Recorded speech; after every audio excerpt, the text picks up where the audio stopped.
They said that grading couldn't continue at such a crazy pace. They said that grading would slow when people realized slabs weren't worth as much anymore. But they would be wrong.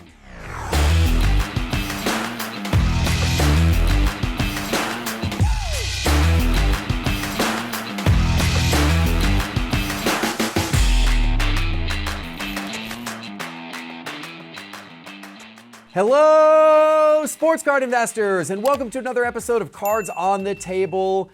And wow, Doug, Carter, I got some big numbers to share with you today because these are the gem rate numbers of the total numbers of cards graded in January of 2024, just this past month. PSA graded 1.22 million cards. That is near record levels for PSA. SGC graded 157,000 cards. That is a record level for SGC. Then you've got CGC, which graded 184,000 cards. That's a strong number. Most of those trading card games. And you've got Beckett at 58,000 cards as well. That's actually not a strong number for Beckett historically. Unfortunately, they've fallen kind of far into fourth place at this point in time. But if you look at the overall numbers, we are talking record-setting, unbelievable numbers of items being graded.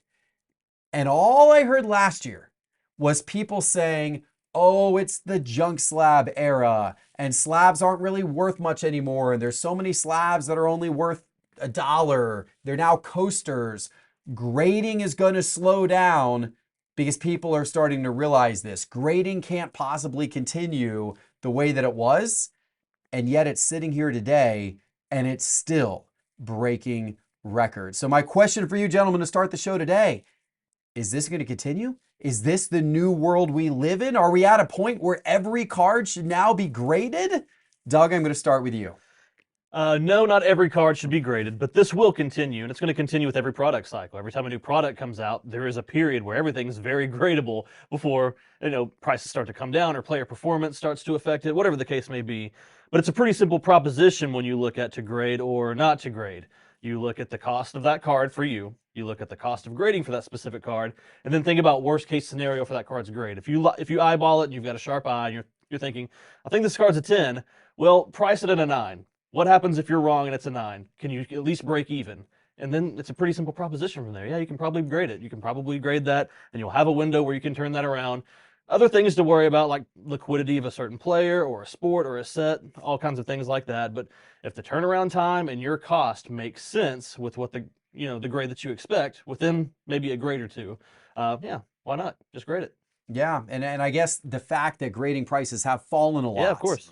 They've got a more affordable. SGC's running specials all the time. PSA has now been very, very aggressive about specials. They had a whole month of specials, and now their prices are dropping. Yeah, exactly. Yeah. And they got prices dropping on their higher level plans. So that equation that you just talked about, it now favors grading more cards than ever before because the price of grading isn't as big as it used to be. Carter, is that what's going on here? And as a result, is this going to continue? Man, I really think it's the execution of turnaround times is the biggest deal with this. I think in 2020, 2021, there was so much uncertainty about when you would get your property back. Cards are a property, right? And you would send a card off and you would literally have no clear idea when cards would come back, and you would have very little updates for months and months on end. Today, you can there's more steps in the process with every grading company. You get more updates. It's more encouraging for people to submit on their own. I just think the execution of getting cards back in a timely manner is why people are grading more. People feel like they're comfortable with it. They're comfortable going through group submitters. They're comfortable doing them themselves. And I just think this isn't going to stop as long as people can continue to grade cards and know when they're accurately going to get them back. And when these companies can execute that, I think people are going to continue to grade on their own. Yeah. And PSA recently announced improvements not only to pricing, but they also announced that their turnaround times are now faster as well at various service levels.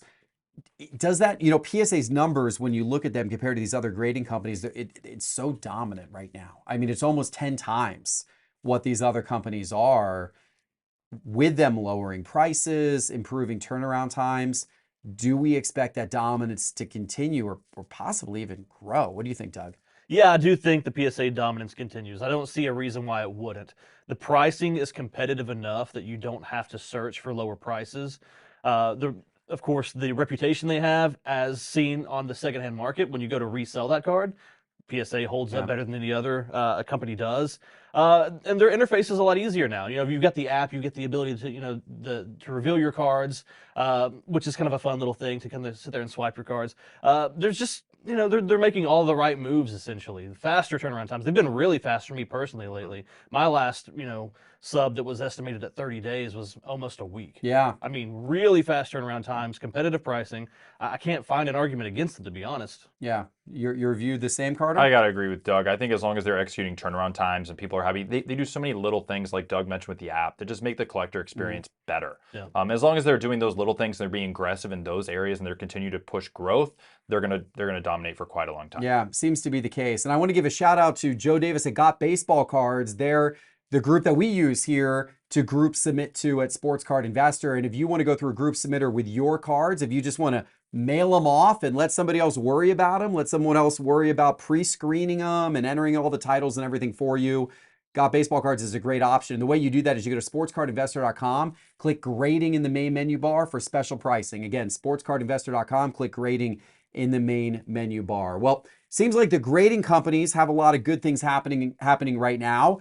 Another company that's got a lot of good things happening is PWCC, particularly in their weekly auction this week. I couldn't believe that they had a 2017 Bowman Chrome Gold Refractor Ronald Acuna Jr. card, obviously from here in Atlanta, the MVP. What a fantastic season.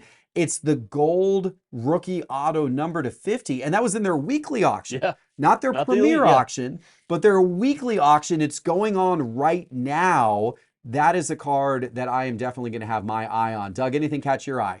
Yeah, that card did. I almost picked that one. I was this close to picking that one, but then I went to the next page and I saw a 2021 Prism, Black Shimmer, 1 of 1, Shea Gilgeous-Alexander, PSA 10. Oh, man. Shea is my guy. Had to go that route. Yeah, he's been really good this season. Could be Really, MVP. really good. How about you, Carter? That was really hard. There were so many cool cards. I chose a 2018 Topps Chrome Blue Refractor, Shohei Ohtani rookie out of 150, Beckett 10 pristine. It's a pop 3, matches his new Dodger There you blue. go. It's a Dodger color match. Dodger blue. Not an Angel color Yeah, match. it's true. Kind of a modified color match, but it's still a color match. All right. That's a sharp play. All of these cards and many, many more are in PWCC's weekly auction right now. Go to PWCC Marketplace to check out those listings and to bid on those plus thousands more. Okay, guys, let's jump into the next topic. This is around the Data Dive video that Teapot did for the Market Movers channel this past week. And he did a whole video about how to decide what cards to buy, particularly if you're on a budget. There's a lot of questions, there's a lot of opportunity cost. I mean, if you've got a set amount of money to buy cards with, are you putting that into one really high-end card or a couple high-end cards? Are you trying to spread it out? Are you trying to diversify? Are you going for one player? Are you going for a lot of players? Are you going for one sport or a lot of different sports? To what degree do you guys diversify versus kind of concentrating down on just a few things? Carter, I'll start with you on this one. Yeah, if you're on a budget, I like to separate in 2 categories. More of the GOAT category, more of the prospect category, right? Like if you're into like LeBron or Patrick Mahomes, I don't mind you going all in on them, right? If you're going more after guys like maybe Brock Purdy, I want to diversify a little bit more between other quarterbacks. So, but I think trying to go as rare as you can, as cheap as you can, that may include purchasing cards that aren't rookie cards, right? I mean, you can find some cheap second, third year 1-on-1s in some sets. I think those are good plays, potentially gold, stuff like that. But I think if you can separate from the guys that are established and the guys that aren't, then I would definitely lean towards going one when they're established or multiple when they're not. Yeah, that's fair. Diversify the risk for sure with the guys who aren't established. Right. Going one big card with a non-established guy, that's a true risk. Right. Well, hopefully if you diversify, then hopefully one of them at least pans out, and maybe Correct. that helps you out in that aspect. I think that's a good way of thinking about it. Is that how you think about it, Doug, or do you have different strategies here? So hard to answer this question because there's so many variables that come into play. Mainly, what's your budget, right? And then also, what's your risk tolerance look like? For me, if I'm working with a smaller budget, in my head, what I like to do is buy raw and grade.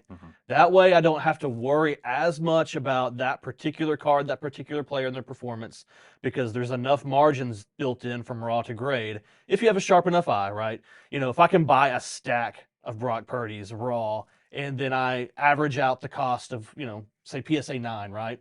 And I know that there's going to be profit built in there. That's probably the way I'm going to do this. But, short term versus long term, you've got all these different things to think about. There's not an easy answer to this. I wish I could just say this is how you do it, but there's no way you can just sit there and lay out a plan like that. But I really like your idea of going as rare as you can for what you can afford. Mm-hmm. That's always going to be a better play long term than just buying a stack of base cards, right? But again, give me your criteria and I'll try to give you a better answer, but it is a broad category. Yeah, and I mean, of course, there's also the additional question: are people trying to invest? Yeah. Are they trying to Short term, just Right. collect? And if they're trying to invest, is this a short-term play or is it a long-term play? Because I do think that changes, the answer to all of this quite a bit. There's certainly more risk in putting all of your eggs in one basket, unless that basket is Michael Jordan or Kobe Bryant or a lot of the GOATs over the course of time in various sports. Then that seems to be a pretty good play to buy the rarest, highest end card you could possibly buy, tuck it away, and hold on to that for some long period of time. If you're getting into newer players, I mean, gosh, people got crushed this last football season with a lot of the different quarterbacks. I'd be included, right? I went heavy into two guys, Desmond Ridder and Jalen Hurts. And at the halfway point of the season, one was a complete flop and the other was a huge success story. Unfortunately, by the end of the season, they were both complete flops. I don't know what happened to Jalen Hurts the second half of the season. That was looking pretty good the first half of the season, but pretty much no matter what quarterback you invested in, if his name wasn't Brock or Lamar or now Mahomes, there maybe Jared Goff, if it wasn't one of those four guys, chances are you probably saw well, I guess Jordan Love, I should throw him out too. Outside of those five guys, you probably saw, prices go down over the course of the season. So if you're speculating in your Kenny Pickett's and your Sam Howells and all those kind of guys, a little bit of diversification is probably a good idea, or probably the better idea. Just go for the GOATs. Put the money in the older cards. If you want that long-term safety net, Dan Marino and John Elway are going to do a little bit better for you over the course of time, most likely than Sam Howell, unfortunately, or Desmond Ridder for me, unfortunately, is going to do. Anyway, all right, guys, we want to talk real quick about what is happening here at Cards HQ behind us, because we've got a big weekend coming up this weekend. On Sunday, we are going to do our first live stream from the store on Whatnot, and we are going to be doing dollar auctions from noon to 6 p.m. Eastern time on Whatnot, right here from the Cards HQ store. We would love for you to join us. We have hundreds of really cool, interesting cards that we're going to get the bid starting on at just $1. Fast and furious auctions. I put the QR code on your screen. It's going to be under the Cards HQ shop account on Whatnot. So go look for Cards HQ shop, scan that QR code, and we'll hook you up with $15 free in your account to get started this Sunday. And we'll see you from noon to 6 p.m. Eastern time on Whatnot this Sunday. And by the way, Carter, if people are here in Atlanta, they should also come to the store, not only to watch the stream, but we're gonna watch the Super Bowl here together. Oh my gosh, you better come here. Super Bowl trade night here at Cards HQ Atlanta. Free food. Yeah. Free food. It's gonna be. Well, don't let Doug have any of the free food. Oh, okay. Don't let everyone else gets free food. Sounds great. Let's jump into a couple of mailbag topics today. So one is the news that Topps got the UFC license. This news was announced pretty recently, and then right on the heels of saying, "Hey, we got the UFC license," it's, "Hey, guess what? Topps Chrome UFC is ready to come out." Now, Topps Chrome UFC is nothing new. Topps had the license. They, Topps Chrome UFC, I think the first year of that was 2017. And there were some Topps UFC products prior to 2017 as well, but they had Topps Chrome UFC, I believe, in 17 and 18 and 19 and 20. I believe they had Topps UFC. But then the license switched over. You had Panini doing Prism for a while and Select and all of the different Panini products. Now we're back to Topps. The Fanatics monster has swallowed up this license. Is this a good thing? Are we excited about this? What do we think this will do for UFC cards? Carter, I'm going to start with you. I'm really excited about it. I feel like UFC's kind of been iffy recently with Panini. I want stuff that's more included and more related to these fighters, right? And I think Fanatics has that access similar to baseball, right? So I think they're going to push the limits a little farther and they're going to push harder into this. They know the fan base is massive. I mean, the viewership online, the viewership in person. UFC is a big sport worldwide, and I think collectors are excited that Topps is taken over. I think there's going to be a lot more exciting things when it comes to the UFC cards in the future. Do you collect UFC yourself, or I'm a big Conor McGregor fan. Okay. So You'll find some cool Conor McGregor's, and I think we have a 2017 Topps Chrome Black out of 10, PSA 10 here at the shop. Oh, So wow. we got some cool older Topps Chrome McGregor's, but I definitely collect him a lot. I didn't know I might need that. I have a friend who was trying to build the 2017 Oh, yeah. Conor McGregor Rainbow. Oh, yeah. Well, we have that out of 10 right I behind. wonder if he's got it. I didn't even know we had it. Yeah. Okay. All right. Is your friend named Parker? No, but Parker, Is it Parker Steve, from though? our team, it is. Yeah, Yeah, Steve Aoki actually was building out a Conor Yeah. McGregor rainbow. So I got to go take a photo and text it to him and see Yeah. if he's got that one or not to complete the rainbow. Doug, does this move the needle for you? The Topps getting UFC? What are your thoughts on this? Nope, not at all. No, I mean, we've been there and done that with Topps. They've had it before, and it was fine. I used to break a lot of it when it was really cheap. I know that was, people like to clown on you for some of your investments like Desmond Ritter, but you did really well with I sealed did UFC. great on Topps UFC products. Yeah. I kind of liked it better when it was with Panini. Like they brought it into a more modern set with really iconic inserts. Of course, we had Kabooms and we had Color Blast, and those were really awesome. They started introducing memorabilia like pieces of glove, right? Fight used gloves, which Topps had not been doing. The only thing that I think that Topps did better at the time was the photography. I thought the cards looked nicer.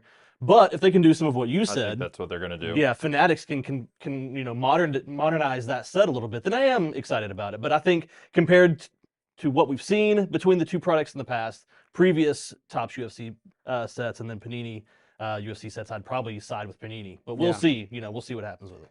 Interesting. Yeah, and we'll see where it goes. The one thing I do like about Topps getting involved is their products tend to be more affordable. And if you look at the difference between No question. Topps Chrome and Prism, I mean, across all sports where they both are making the products, whether it's soccer or baseball or now UFC, you're going to see it as well. The products are more affordable. I think that's a good thing for getting more collectors involved. So for that reason, I'm encouraged. Speaking of Topps, we're going to get to our second mailbag today.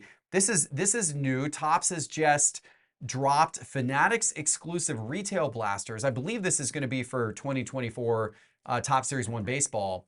They're going to have blasters that are Fanatics exclusive blasters that have redemption cards in them for signed memorabilia.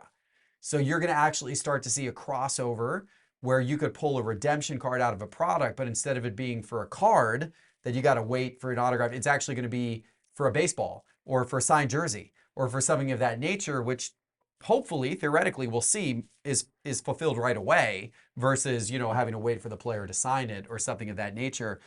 Doug, what do you think about this? Would you be excited if you got if you opened up a blaster and got a signed Adley Rutschman baseball, or would that actually be a disappointment to you? For me personally, it'd be a disappointment. This product isn't made for me, and I fully acknowledge that. So I would kind of steer clear from it. I don't want a redemption at all. Period. Right?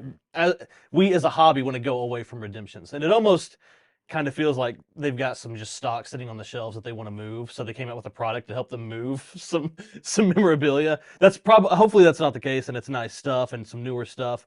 But yeah, I mean, for me, when I buy a box of cards, I want to pull cards. I don't want to pull a jersey or a hat or whatever the case may be. But there are people out there that may love this product for that exact reason. So while it doesn't cater to me personally, I can see the appeal for someone else, and it's a cool sort of change up on what we've been used to. Yeah, I see what you're saying with that, and I do think that's a good point. But I will say, man, we sell some of those boxes in the store that are like the sealed jerseys, boxes, and some of that stuff's so cool. People go crazy for them. Sometimes I think it's almost more fun to rip one of those open and see the cool jersey you get inside. But then what do I do with that? If it's a card, I can just put it on my little card display. I get this whole jersey, then I've got to go get it framed, put it in a shadow box. Just wear it around, Doug. Wear it on the next cards on the table. Wear your frame. Wear your jersey. Wear it with pride. What do you think? Coming here with a signed helmet on, yeah. I agree with Doug in some aspects. I'm definitely not for redemptions, period. But I love that it's in a retail box. $30, and you can get this in a retail box. So they juiced a product like this. So I love it. I think it's great. I think it's not just great for just normal collectors. I think it's great for kids. I think kids are going to think it's really cool when a signed baseball of like a star rookie comes in. Now, I'm with Doug. Hopefully it's not like a stock issue where they just have excess of all these autographs and stuff like that.